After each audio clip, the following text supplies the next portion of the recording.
Hello, beautiful and lovely gamers. My name is Jonal. Today, in this episode, I'm going to talk to you where we cover meta, strategies, and tactics. You know what we are talking about Bunker Comp, the current meta right now, and how it got here, multiple variations, and how Bunker actually works. Instead of just saying, just drop shields and hold W and mouse one them. How does Bunker actually work? Why is meta how it's been playing throughout the history? It's one of the more interesting team compositions, but of course, before we start the video, as always, a like on the video helps out with the abusive algorithm. Just hates stuff. If you don't like, I will get abused by YouTube, so to stop the abuse, I think you should press the like button.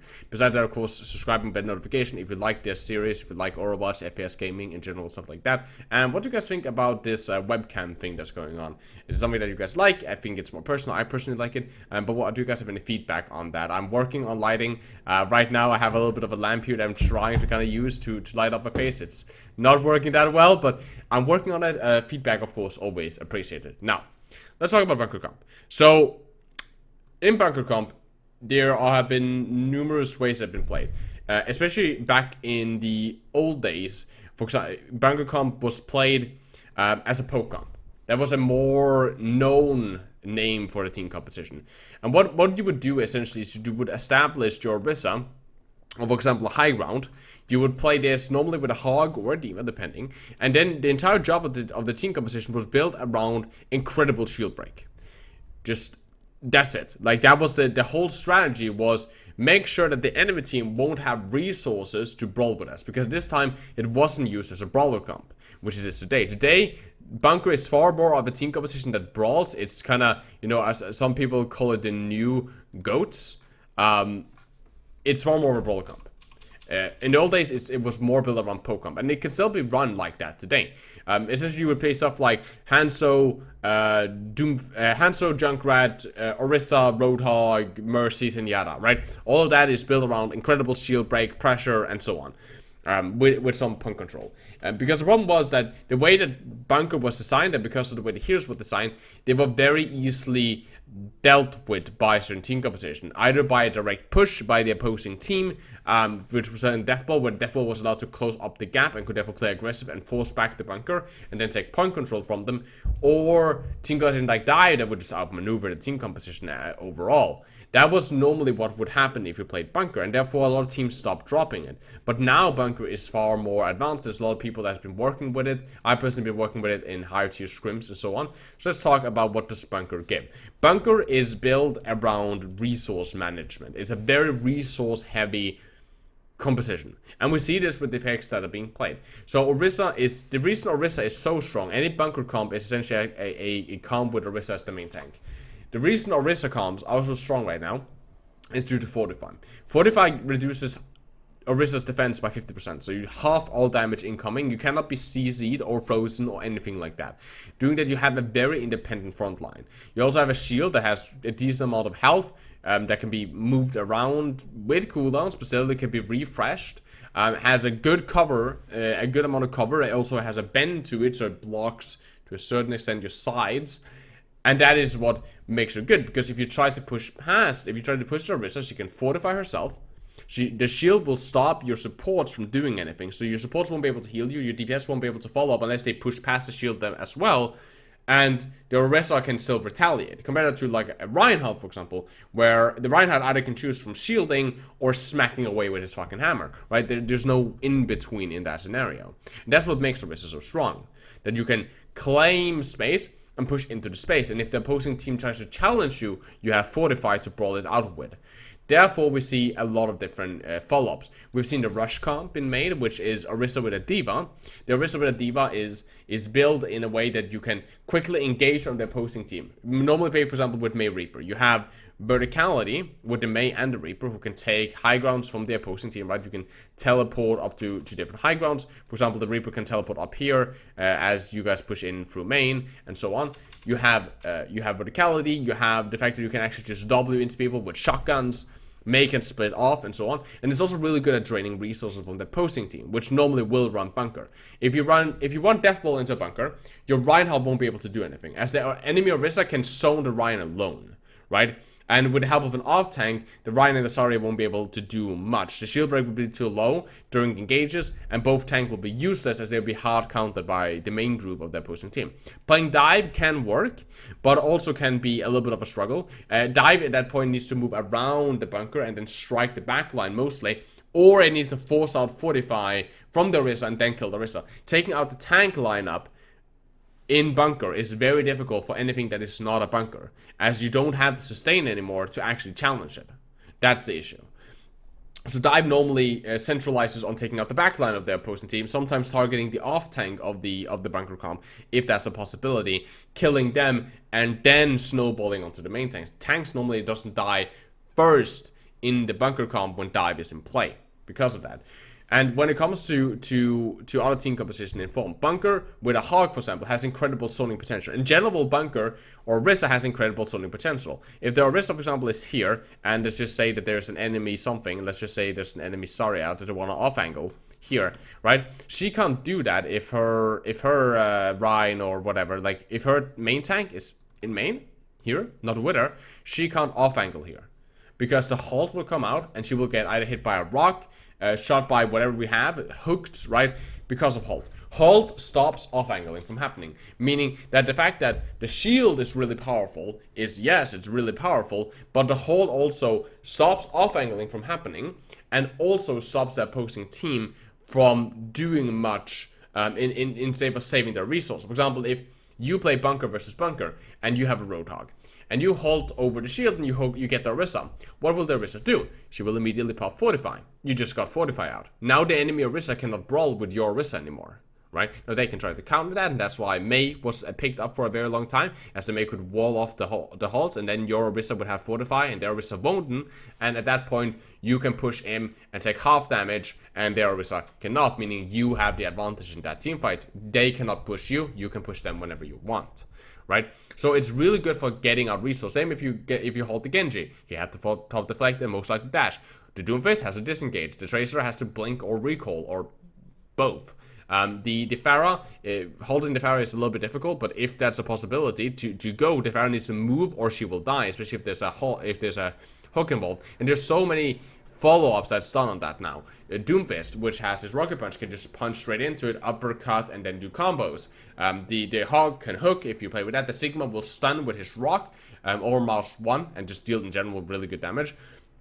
If it with snipers, they would pick off. Pharah will bomb. Reaper would just mouse 1 at them, right? There's a lot of stuff that happens when Hull comes out, and that's so much damage that you force resources. And that's the thing with Bunker. Bunker is built around its resources, and you notice that in modern team composition. So, for example, the team composition that is played a lot right now is what I like to call the BDS comp. For some reason, people like to call this the Bunker with Doomfist Reaper, the Reaper Doomfist combo. I don't know why it's called that. I think BDSM sounds better because it's a really edgy guy and a really punchy guy that's just like hammering at you. Sounds better to me, but whatever. This blue Symmetra is still a Sigma. Their Stat Banana has still not added Sigma, and it's tilting me beyond repair. This is a Sigma. It's not a Symmetra, it's a Sigma. Okay, so this is normally what is played right now. And if you notice what this team composition have together, it's very good at brawling. Orisa is really good at brawling. Sigma is very good at brawling. He has a lot of damage, a lot of sustain, barriers, stuns. He's really good at brawling. Not as good as Edema, but still really good, and can off angle on his own because of his barrier. Can also cover more angles and so on. Right? Remember how shield works. If you shield during a team fight, you can quickly cut off the backline or force the backline to position in a different area, and then you can shield again, blocking that off and that off and that off. Be very irritating and blocking stuff. And a lot of damage, a lot of stuns, right? You have Doomfist, which is incredibly survivable, like difficult to get, difficult to kill, a lot of damage, just like the Sigma, just like the Orisa, difficult to kill, a lot of damage, a lot of pick potential from him. The Reaper, a lot, and again, both of these two have a lot of mobility. That's the mobility of the team composition. Reaper, the same, lifesteal, ray from teleport, mobility, high damage, survivability. Moira, high damage, right? High damage, a lot of healing, can AoE heal majority of us, and can at the same time stay alive. Like you can't, like, oh, the Doomfist went for the Moira, and the Moira pressed shift and fucking outplayed him so hard, right? That's the issue. And then you have Lucio, so you have speed, so you can actually advance really fast. So you can initialize a dive with Bunker a dive with bunker, right? You can send the Orisa that will double you with speed, and the Sigma as well will off angle or do whatever he want to do, come in from main. The Doomfist will come in with a dive or just go straight through his main group. No, a lot of time he goes straight through the main group to avoid stuns with his rocket punch and then uppercut and then slam out or slam in depending on how aggressive. And the Reaper will teleport to the back line. The Sigma can just send his shield into the back line with the Reaper, so the Reaper has something to play around with and can allow them cut off enemies. And all of a sudden you have established 2 people on the back line, the front line is pushing, and there's a lot of damage. The Sigma and the Orisa is super high damage. It's a rush comp. You're pushing aggressively, which is not something that we saw beforehand. Like this wouldn't come into people's minds before. And the fact is that this still has a lot of verticality. Like the amount of control you can do of space with the scene composition is frightening. Let's open another map. Let's Frozen Horizon, which I have made a video on. I don't know if it's up now or if I will post this after. I might post the Horizon video after this video, so I cover how to play like a really broken team composition on Horizon, but we're gonna play this team composition on Horizon as a blue team, as the defenders. Sure, let's say as the defenders. No, let's say as the attackers. So the blue team is the attacking team. Okay, the enemy team. So we can let's say the enemy team is trying to defend stairs from us with their own bunker, right? They have the same team composition, so let's just make them red. This is gonna be a little bit confusing. Doesn't really matter.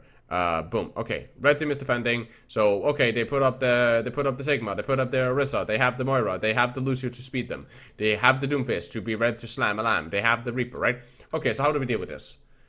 Okay, well we wanna push stairs, so we're pushing stairs here. So we put our Reaper with this, we put our Moira here, we put our Lucio here, we put our Sigma here, we put our Doomfist here.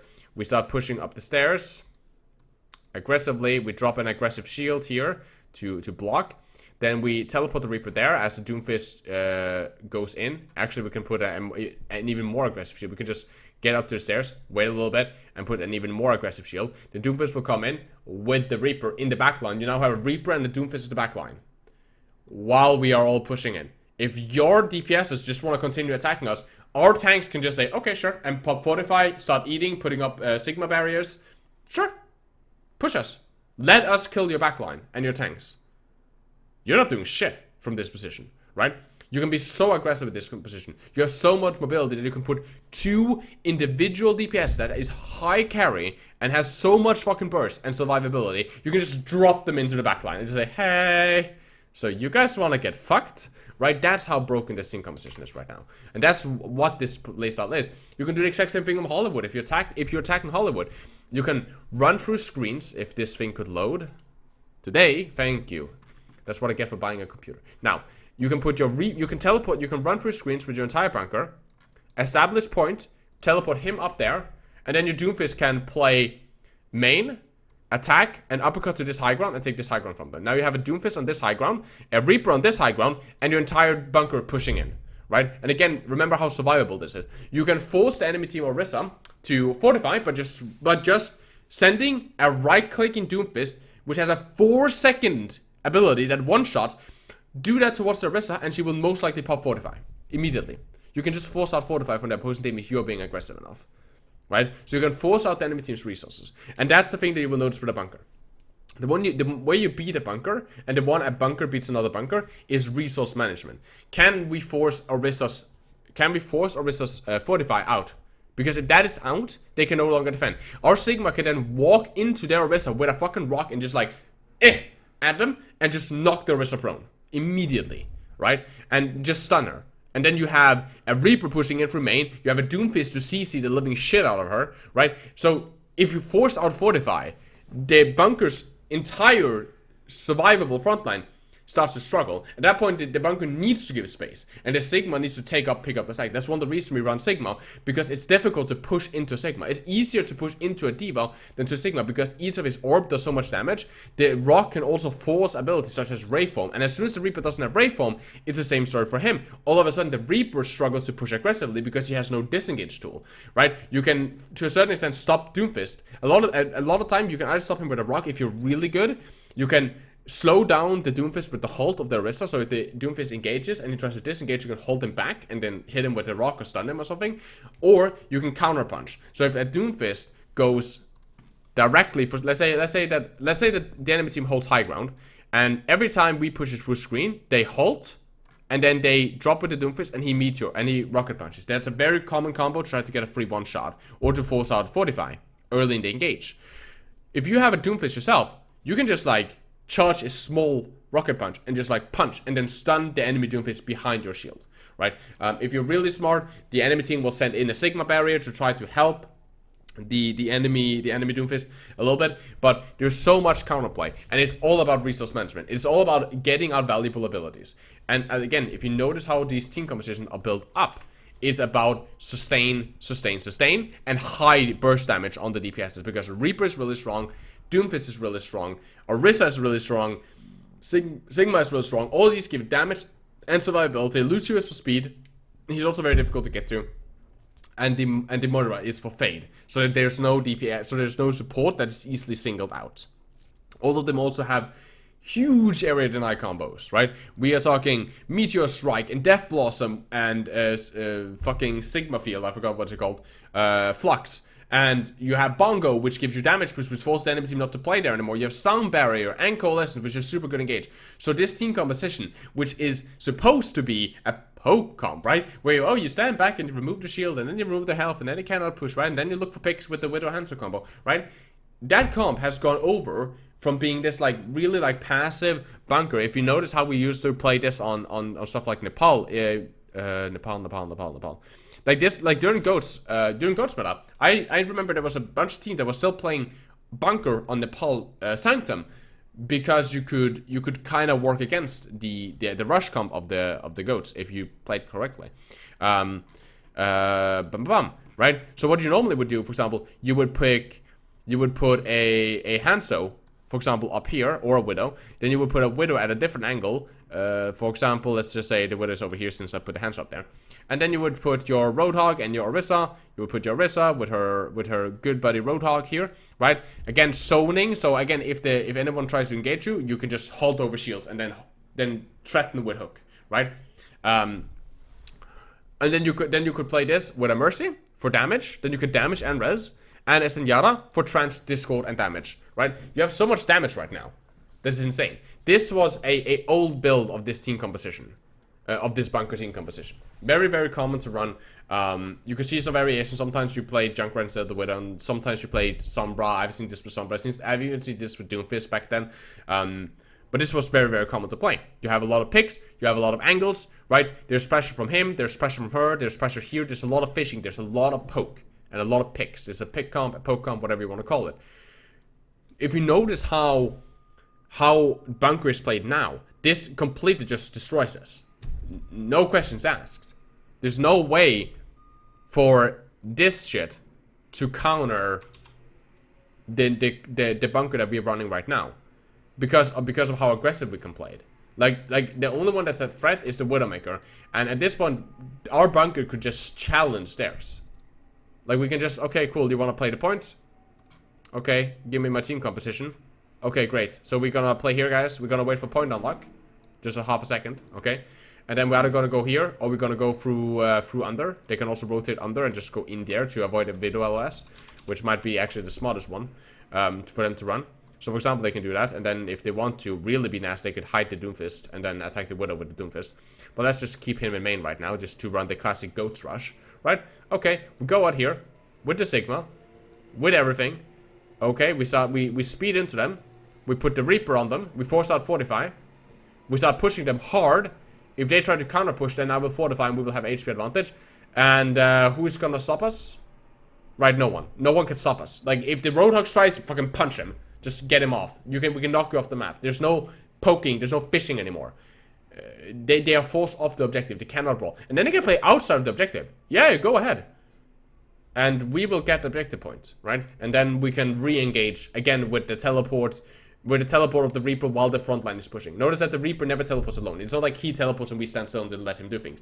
When he teleports, our front line is already just like hard engaging them, so that they can't shoot the Reaper. And at the same time, a Doomfist is coming either through main or through another angle. So it's not just, oh, just turn on the Reaper. If you turn on the Reaper, the Doomfist and our front line will just destroy you.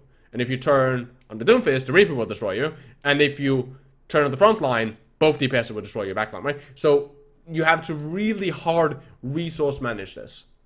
It's a very hard resource management, and without a team composition that hard sustains this, or with a team composition that is able to hard counter this by poking us low in the beginning, or being able to efficiently kite us backwards, Mirror is normally one of the better ways of playing this. Some people play Mei, but even that struggles, right? Because again, Reaper and Doomfist can bypass the Mei, and after the wall, it's very easy. It's easy for the mobility of these DPSs to just hard engage on you and force out Ice Cube, right? Of the Mei. And as soon as Ice Cube is out, the Mei can't really brawl or be aggressive in any angles, right? So that is Bunker. So it's a very, very, very hard, sustainable team composition. It's very slow in the way that it pushes by dropping its shields and whatnot. But when it drops, it can be very, very advantageous to rush because of how strong Fortify is. Our Orisa can brawl. And she can brawl while dealing damage, and that's what makes this team composition so insanely powerful right now. If this is supposed to not be this powerful, we need some overall really hard nerf or some balance changes to other team compositions to make them more viable. Because you cannot really play Deathball into this after Ghost was removed, because it's just not the sustain from the tank line anymore, and not the damage to match. And you cannot play... You can play Dive. I played Dive against this before, and it's been decently successful. But Dive is very situational on very certain maps, and when you coach a competitive team, a high-tier competitive team, you gotta ask, why would we spend, 50 hours on mastering Dive comp when we can just master Bunker, which is easier and more versatile, right? And has a higher and more stable chance of winning. You have to play Dive perfectly against the Bunker when the Bunker can play sloppy because of the amount of fail safes they have in resources. So yeah, that's Bunker in this episode of Meta Talk. Again, like and subscribe on the video if you like this kind of stuff. Tell me your opinions down below. Do you guys want to continue to see this Meta Talk series? I'm trying to give you guys a structured but entertaining way of watching it, so it's not just boring. I don't know how you guys like this kind of stuff. It's a little bit difficult to run, but so feedback is always appreciated in this series, as I'm struggling with getting this structure down without getting the video too long, and the video is already way too long. So stuff on that would be very, very appreciated. As always, guys, if you guys want to hire me as a private coach, it doesn't matter if you're bronze or top 100, 50 euros for a 2-hour session. Hit us up on the Discord server, which you should join anyway. It's a lovely community. And as always, guys, please take care of yourselves, stay positive. I love you guys very much. Thank you guys for watching. As always, keep telling me in your blessing.